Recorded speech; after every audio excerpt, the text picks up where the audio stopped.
امام تیر شوی دا غلم د امام احمد بن حنبل رحمه الله او د الله د دین د پاره ډیر تکلیف برداشت کړي ډیر تکلیف یو ځل یو کس پس راغی وی حضرت تانا احادیث ایزه کوم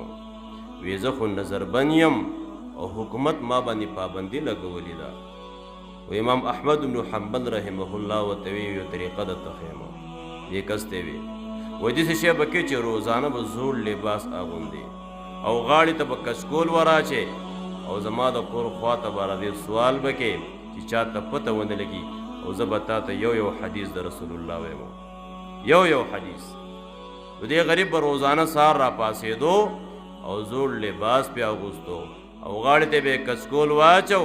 او د ځان به فقیر او سوالګر یې جوړ کړی و چې کله د امام احمد بن حنبل رحمه الله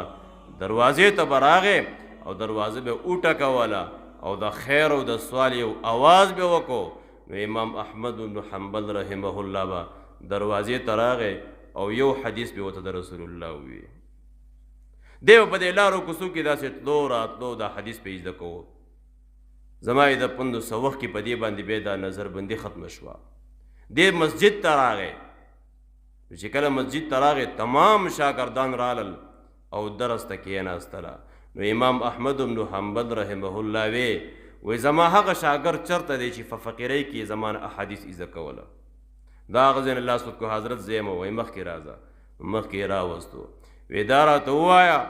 چې څو احادیث دې زده کړل وی حضرت 300 احادیث مې د رسول الله زده کړله 300 احادیث زما یې د پندو ګوره دا علم آسان سیز نه دی ګوره دا ډېر ګران سیز دی او دا ډېر لوی سیز دی ګوره او د ټول نه لوی عالم څوک دی